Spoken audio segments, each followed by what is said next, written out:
I refuse to be humiliated by my wife and her friends. Now I've rebuilt my life and she's broken, begging for redemption. I have already moved on. I, a 37-year-old male, fought for my self-respect and divorced my wife of 6 years. Emma, a 34-year-old female, because she let her friends disrespect me. They made fun of me and she watched. The worst part? She enjoyed it. Everyone around me has been on my back, calling me crazy and impulsive for taking it so far for a silly reason. Maybe it's silly to them, but my self-respect is a big deal to me. Let me give you some background. I grew up with 3 older brothers in a household where respect was everything. My dad, a retired Army sergeant, taught us that a man's word and his honor were all he truly had in this world. When I was 10, I remember my dad pulling me aside after some kid at school had pushed me around. He didn't tell me to fight back. He told me something I never forgot, Jack. You teach people how to treat you. If you let them step on you once, they'll do it forever. I wasn't born with a silver spoon in my mouth. I worked my a-hole off to get where I am, putting myself through college, while working nights as a bouncer at a sketchy bar downtown. Standing at 6 feet 2 inches with a naturally broad build, thanks to my old man's genes. I was perfect for the job. Dealing with drunk a-holes trying to start fights every weekend taught me a lot about setting boundaries with people. After graduating, I landed an entry-level position at a financial advising firm, then grinded for 12 years to make senior advisor. I built my client portfolio through pure hustle, cold calls, networking events, staying late when everyone else went home. Nothing was handed to me. I built everything I have through sweat and determination. My brothers all went into different fields. One's a cop, another's in the military like Dad, and the oldest runs his own construction business. We're all cut from the same cloth though.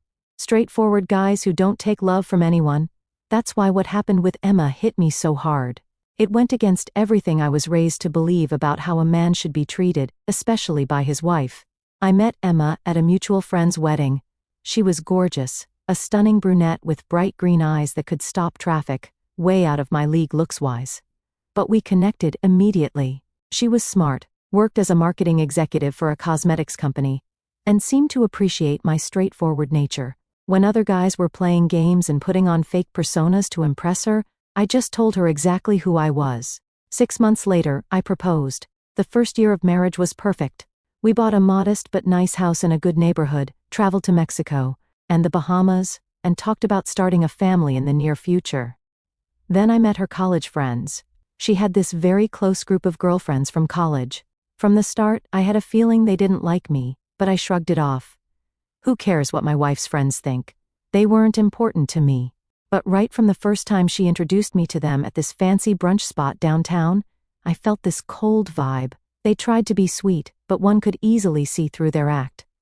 The awkward silence and side glances said a lot. "So Jack, what is it that you do again?" one of them asked with a fake smile. "I'm a financial advisor," I replied. "Oh, interesting," she said in a tone that clearly meant the opposite. "Like you help people with their 401ks and stuff?" She giggled like it was the most boring job in the world. "Among other things," I said, trying to keep it civil. "I help high-net-worth individuals manage their investment portfolios and develop long-term wealth strategies." Sounds technical," another one chimed in before immediately turning to Emma. "Remember that guy Alicia dated last year, the one who managed that hedge fund? What was his name again?" And just like that, I was excluded from the conversation. Emma didn't even notice, or if she did, she didn't care. Initially, I brushed it off, thinking I was overthinking, or maybe they needed time to get along. But it was those subtle hints that said out loud that I was unwanted. They'd cut me off in conversations, and moved the talks in the other direction from what I said. If I cracked a joke, they exchanged glances and smirked. They'd make inside jokes at my expense, jokes Emma never bothered to explain. Once, one of them outright asked Emma, right in front of me, "How did you end up with him?" Emma just laughed and said, "Oh, he grows on you. Like I was some kind of fungus." I asked what that was supposed to mean, and they changed the topic. I felt like an outsider in my own relationship. The worst part? She never stood up for me, not once. Later, when I confronted Emma in the car ride home, she brushed it off as a joke. "Babe, you're being way too sensitive," she said, rolling her eyes. "That's just how they are, they tease everyone." "Did you see how they treated me?" I asked. "They acted like I wasn't even there." "You're exaggerating. They were just being silly. Don't take it so personally." but I couldn't shake the feeling that there was something more going on. Eventually, I stopped tagging along when she went out with them. I'd make up excuses about work or needing to hit the gym, but sometimes they would show up at our place for wine nights or before they all went out clubbing, and I couldn't avoid them. Though I didn't talk to them except for pleasantries, their presence messed with my mind. There were so many times when I asked Emma why her friends were so cold toward me. Usually she would brush it off, but once, after a few too many glasses of wine, she confessed that her friends thought she deserved better, that I was not successful enough, and maybe she was settling with me. Also, I didn't have the right connections. She said, "My friends look up to me as a smart and confident woman, and they had expected I would marry some CEO or executive." I remember sitting there stunned, as she kept talking like what she was saying wasn't driving a knife into my chest. Vanessa especially thinks I could have done better. Her husband makes 7 figures, and they just bought that house in the Hamptons. And she trailed off, finally noticing my expression. Her words made me ask why she even married me, or if she thought so too. She backpedaled hard, eyes wide, suddenly realizing what she'd admitted. No, that's not what I think. I'm just telling you what they said. I married you because I love you. I don't care about all that superficial stuff." She assured me that she married for love and was happy and content. I wanted to believe her, but the seed of doubt was planted. Still, that was the only worrisome part of our marriage. If you remove her friends from the equation, we had an amazing life. I'd come home from work, hit the home gym I built in our garage. Staying fit has always been important to me, and then we'd spend quality time together. Weekends were for hiking or trying new restaurants. We didn't have any major fights apart from the ones that popped up due to her friends. It feels like she becomes a different person in front of them. Usually she's kind and considerate, but with them she becomes feisty and savage. All her friends are this way. Maybe she tries to fit in. I tried to understand that everyone wants to belong, but at what cost? Anyway, the breaking point was their group chat around 5 months back. Her laptop crashed and she used mine for a while. She logged into WhatsApp on my computer but forgot to log out. A few days later, I opened the app and realized it was her account. I was about to close it when messages started syncing. Hundreds of them. You know there's no way you could stop the sync.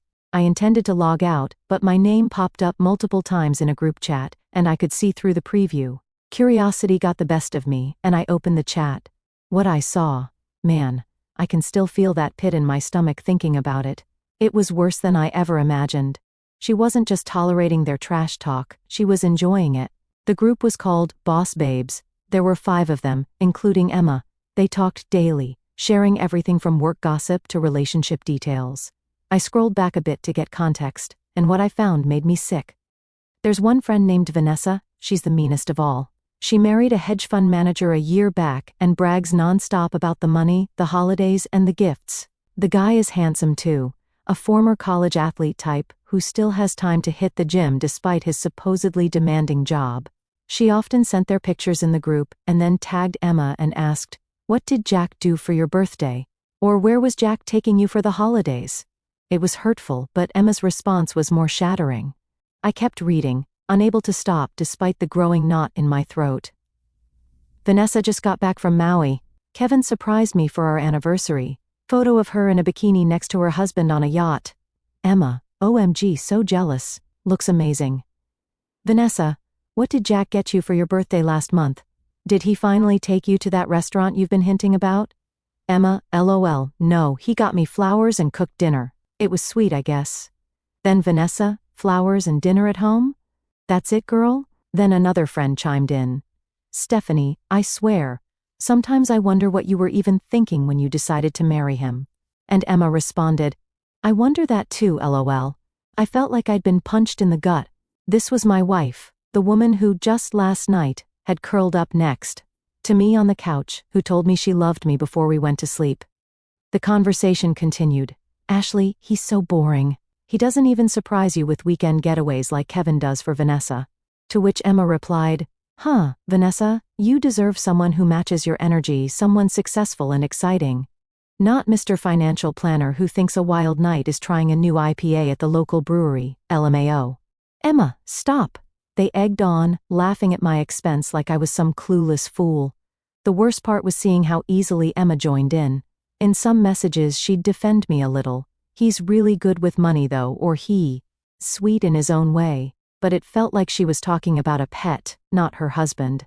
One of them even suggested she find someone on the side, someone more exciting. Emma's response was, "You bet," followed by a winky face. I felt sick to my guts. I was shaking. This wasn't just mean-spirited gossip, it was hurtful. I exported the whole chat into my mailbox and saved it on my laptop. I've never been the type of guy to let people walk all over me. In the gym, at work, anywhere, I stand my ground. But here I was, letting my own wife and her friends treat me like I was nothing. Not anymore. I kept digging, looking for any evidence that she might have actually cheated. Nothing concrete turned up, but there were several instances where they discussed attractive men at her workplace or friends of friends, enough to keep the paranoia simmering. Was she just talking, or had there been more? I didn't explode. I just sat there, processing. It hit me like a ton of bricks. The woman I loved, the woman I built a life with, had been making a joke out of me for years, and I was a fool to think we had a great marriage. I scanned through her inbox but didn't find anything else. Her chat with her mom also had nothing in it. In fact, to her mom, she painted our marriage as perfect. I wondered which version was the lie. When she got home that evening, I was sitting in the living room, my laptop open on the coffee table. She came in smiling, dropped her purse on the counter, and leaned in to kiss me like any normal day. I turned my face away. "What's wrong?" she asked, immediately sensing the tension. I gestured to the laptop. "You forgot to log out of WhatsApp on my computer." She froze, then panicked, her face draining of color as realization dawned. "Jack, how much did you read?" "Enough," I said quietly. "Enough to know what you and your friends really think of me." She tried to gaslight me, saying I invaded her privacy and went through her messages, as if that was the real issue, as if the violation of her privacy was the crime here, not the absolute mockery of our marriage. "Are you serious right now?" I asked, my voice rising despite my attempts to stay calm. "You're worried about your privacy? What about my dignity? What about our marriage? Do you think it's normal to talk about your husband that way?" "It's just girl talk," she insisted, tears forming in her eyes. "Everyone vents about their partner sometimes. It doesn't mean anything." I literally told her, "You didn't log out, and frankly, I'm glad you didn't. At least now I know the truth, what you think about me." She defended herself, saying she didn't say anything wrong about me. She challenged me to show her proof that she talked badly about me. "Yes, you didn't say outright, but you didn't stop them either. You laughed along, you agreed with them. Tell me, Emma, if someone was talking love about your husband, shouldn't your first reaction be to defend him, not join in this situation?" Blew up. I was really mad at her. She too was defending herself, saying that her friends were just funny and messing around with her, and they say mean things about everyone, and I was no exception. "So that makes it okay?" I asked incredulously. "Everyone gets shat on, so I should just accept it? Is that really your defense here?" I said, "I don't care what they say or do. You, being my wife, should have defended me. But you enjoyed their insults about me. You participated." She tried to defend herself and her friends, but I laid it out plain and simple. It's them or me. Either you cut them off right now, over the phone, in front of me, or we're done. "You can't be serious," she said, eyes wide. "They're my best friends. I've known them for over a decade, and I'm your husband, the man you promised to love and respect. Choose." She hesitated. She actually hesitated. She pushed back. "Come on, you know they're just joking and you're taking this too seriously. We can work this out. I'll talk to them, tell them to tone m'allonger." I said, "That's not good enough. I want them out of our lives. They're toxic and they're poisoning our marriage. That's not fair. You can't just demand I cut off my friends. What kind of controlling a-hole is that?" "It's not controlling to expect my wife not to participate in humiliating me behind my back. I'm not telling you what to do. I'm telling you what I will and won't tolerate in my marriage. The choice is yours." She stared at me for a long moment, then said, "I can't cut them off. That's not reasonable." I said, "Cool. You made your choice, and now I'll make mine. I'm ending it." She freaked out. "You're really going to break up over some texts, over these stupid reasons? You're throwing away 6 years of marriage over this? It's not about texts or petty reasons, it's about self-respect. As my wife, it's your duty to protect my honor, and you failed to do so." I was still being considerate and giving her a chance to make things right. All she had to do was cut off her friends. What's the use of such cruel people in life, who only put you down and make you feel small? She didn't understand it. Over the next few days, the arguments continued. She oscillated between defensive anger and tearful apologies. She promised to be better, to stand up for me more, to limit her time with them, but she wouldn't take the step I needed, cutting them out completely. She apologized on their behalf and promised to keep them in check next time. I said, "It's not helping. I don't need a sorry. I want you to cut them off right now. If you can't, then I'm out." "They're not that bad," she insisted.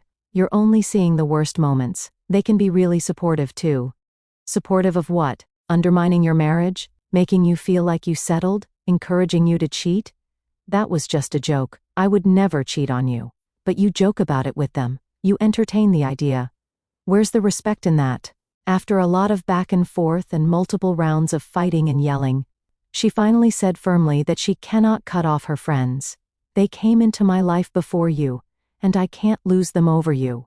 Those words told me everything I needed to know about where I ranked in her priorities. I grabbed my jacket and said, "Cool, then I can't live with you."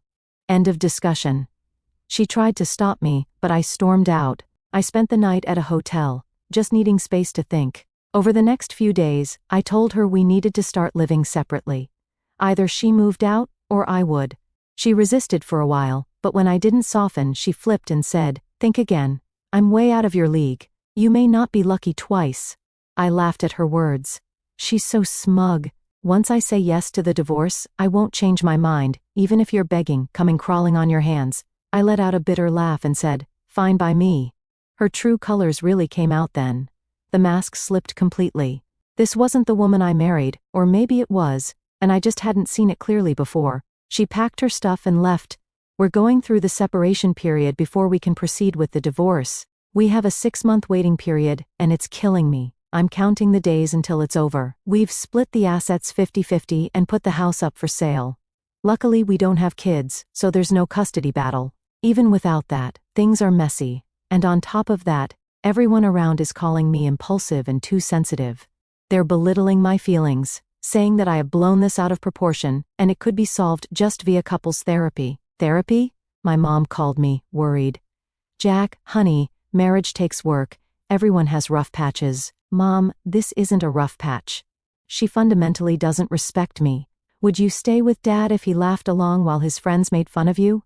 The divorce is almost finalized." The waiting period was dramatic, though.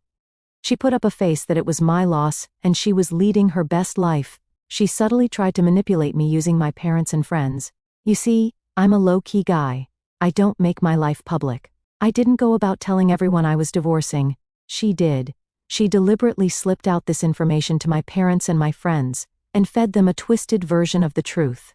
She painted me as a paranoid husband who had spied on her and found some harmless jokes between her friends and blown it out of proportion. My dad even came down to meet me and knock some sense into me. He sat me down and explained that women often rely on their close-knit group of friends as a safety net, a place to vent, and that I shouldn't be insecure about it. "Jack, I've been married to your mother for 40 years. You think she doesn't complain about me to her friends? That's just what women do." "Dad, this isn't normal venting. Let me show you." He said I was acting impulsively and throwing away a marriage over what he assumed was just meaningless gossip. I let him speak his piece, and then, without a word, I pulled out my laptop and showed him the messages. The moment he started reading, his expression changed. I watched as his face went from skepticism to shock to anger. He was utterly speechless. He saw firsthand that it wasn't just lighthearted teasing but outright mockery, pure unfiltered insults. Emma was not just allowing it, but actively encouraging it. After a long pause, he just got it. He didn't apologize outright, but the way he patted my shoulder and simply said, "Do what you have to do, son," made me realize that my silence on the topic was making me the bad guy. "I raised you boys to stand up for yourselves," he added. "I'd be disappointed if you stayed in a situation like this. That meant everything to me. My dad had always been my role model for what a man should be, strong, fair, and unwavering in his principles." When she told everyone about our divorce, my parents and some close friends tried to talk to me, but I didn't indulge, so most of them believed her version of the story naturally. Anyway, I managed to sell the house at a great price. The market was hot, and we made a decent profit. We divided the assets evenly. To my surprise, she didn't fight me on this. Her pride wouldn't allow it. I was more than happy with her approach because I just wanted everything over with as soon as possible. She had moved in with one of her friends, and wasted no time putting up an act of a carefree, exciting life on social media. Her posts were flooded with pictures and videos of her partying, traveling, and living her best life. I knew exactly what she was doing. She wanted me to see it, to feel like I had lost something irreplaceable. She wanted to make me feel jealous. One night, after a few drinks, my buddy Mark showed me her Instagram. She was at some rooftop bar in Manhattan, cocktail in hand, surrounded by a group of guys in expensive suits. "She's really trying to show you what you're missing, huh?" Mark said. I studied the photo for a minute. In the past, it might have hurt, but now I just felt sorry for her. The forced smile, the carefully posed shot, the desperate need for validation. It all seemed so transparent. "You know what's funny?" I told Mark. "She looks miserable." But instead of wallowing, I moved on. I redirected my energy into rebuilding myself. I hit the gym harder than ever before, dropping from 22% body fat to 14% in just a few months. I wasn't just looking better, I was feeling stronger, more confident, more in control. I also started a side business in sports nutrition consulting that I had been meaning to launch for years. With no toxic influences holding me back, I got certified as a sports nutrition specialist, leveraging my background in finance to create comprehensive wellness plans that addressed both physical and financial health, a unique angle that really resonated with clients. I'm more focused and productive than ever. I spend my day at work, sweat at the gym, and come back home to work on my business. It's so fulfilling. For the first time in years, I feel like I'm truly living for myself, not trying to measure up to someone else's expectations. She couldn't bear to see I was doing so well without her. She started poking her nose back into my life. Actually, Emma and I had been in the middle of an IVF process before everything fell apart. We'd been trying naturally for a couple of years with no success, and had just started the medical route. Given the circumstances, I withdrew from the process, making it clear that I no longer consented to having a child with her. Simple and fair, right? This did not sit well with her. She had this twisted request that I should let her have my child despite the separation. Like, what the hell? I said no. Any sane person would have understood it, but she was entitled. She started blowing up first with texts, long paragraphs and emotional appeals. Then came the calls. I had not blocked her yet, thinking we might have to communicate for the divorce, and she was cooperating until now. "Jack, please, we've already gone through so much of the process.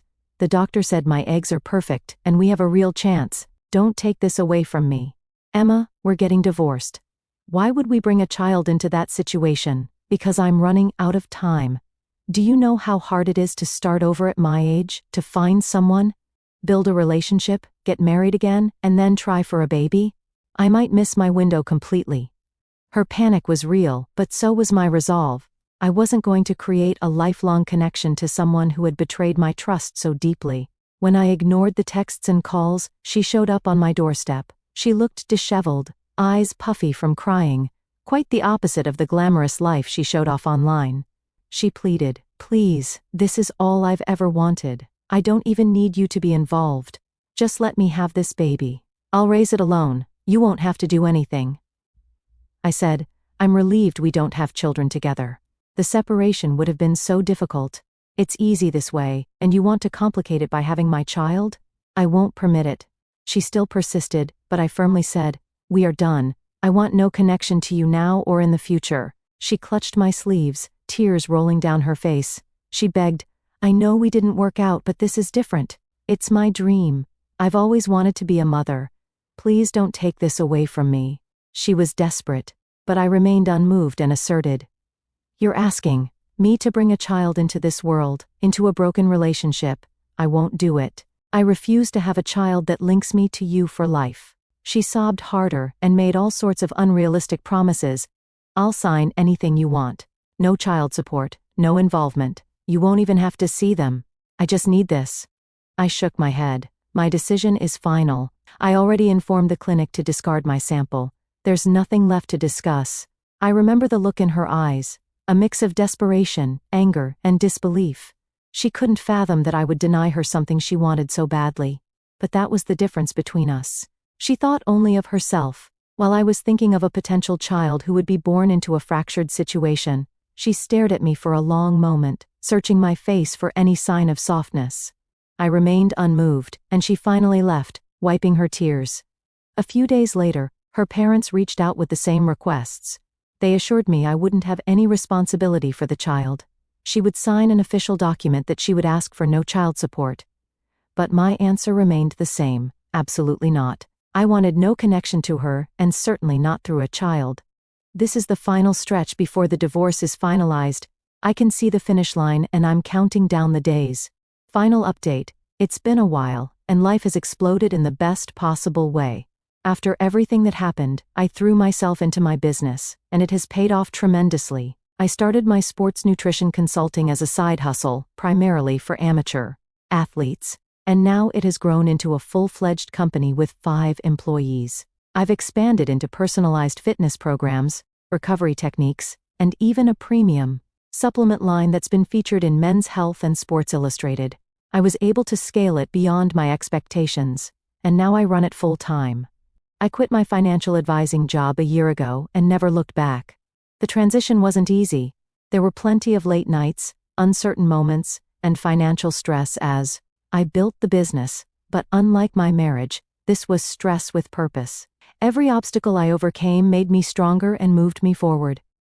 I remember the day I landed my first professional athlete client, a linebacker for an NFL team who was recovering from knee surgery. He tried everything to get back to peak condition, but nothing was working.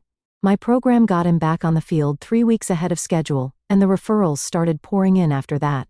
Well, Emma's been watching it all. I never blocked her on social media, but don't follow her either. I know for sure that she looks up my profile every now and then because I see her likes on my business achievement posts or gym progress pics. Sometimes she'll even leave a brief comment: "Congratulations" or "Looking good." I don't respond. I don't post much, but whenever I do, it's about my business milestones or fitness achievements, not any random stuff. My brother noticed it too. "Dude, your ex-wife is stalking your Instagram hard," he told me one day over beers. Megan, his wife, follows her, and she said Emma brings me up in her stories sometimes, trying to act like we're still on good terms. "We're not," I said simply. Megan knows that. She just thinks it's pathetic how Emma's trying to associate herself with my success now. Recently, I spoke to one of our mutual friends, and she told me that Emma brings me up more often than she'd like to admit. The same woman who smugly told me I would never find someone like her again, that I was lucky to have had her, is now silently stalking my every move. "She asks about you every time we talk," the friend admitted. "Wants to know if you're seeing anyone, how your business is doing, if you ever mention her." It's honestly getting weird. During the waiting period and even a few months after the divorce, she continued posting about her fun and colorful social life. But gradually, it shifted. Her life has been anything but perfect. She enjoyed her carefree life for a while, but eventually she felt lonely. After all, her friends got engaged and married and prioritized their personal lives. The friend with whom she moved in after the divorce also got engaged and asked Emma to move out.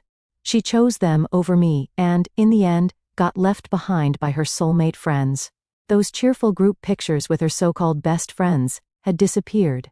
Now, instead, she's been posting cryptic stories about fake friends and how one bad apple can ruin the bunch. Even Vanessa, her witch friend who was married to the hedge fund manager. Yeah, turns out he was cheating on her with his assistant. Massive public scandal, divorce, the whole drama. Vanessa moved back to her hometown in disgrace. Karma's a witch, huh?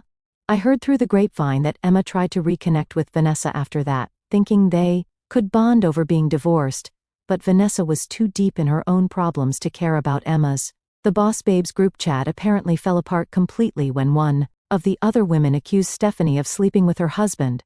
The whole toxic circle imploded under the weight of its own love. The best part was when the mutual friend let it slip to Emma that I'm dating another woman. It's true. I have found love again. Her name's Olivia, a former professional volleyball player turned physical therapist. She's 32, 5 feet 10 inches, athletic as hell, with this amazing smile that lights up a room. She's my business partner, smart, independent, and driven. We met through work when she approached me about collaborating on recovery protocols for athletes. It started as a professional relationship and naturally grew into something so deep and meaningful. She's nothing like Emma, and that's the best part. There are no mind games, no belittling, and no cruel laughter at my expense. She respects me, supports me, and most importantly, values me for who I am, not for what I can provide or how I compare to someone else's rich husband. With Olivia, everything feels real. When she compliments me, I know she means it.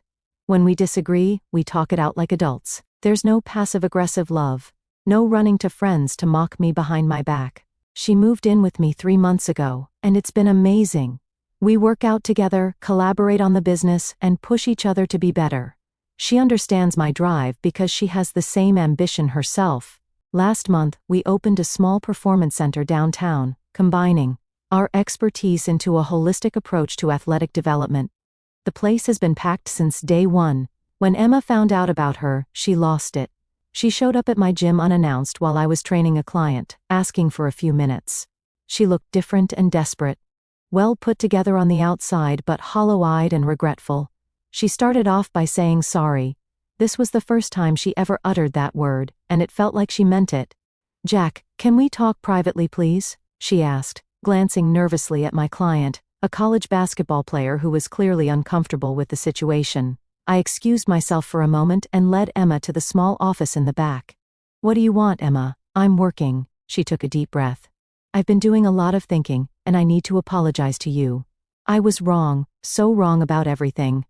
She admitted that it was her mistake to prioritize her friends over me. She was guilty and remorseful. She spilled everything, how in the end, her friends all got busy with their own lives. 2 of them had kids now and lost touch. Another had moved away for her husband's job. Their group got scattered. We used to talk every day. "And now I'm lucky if I get a text back once a week," she said, eyes downcast.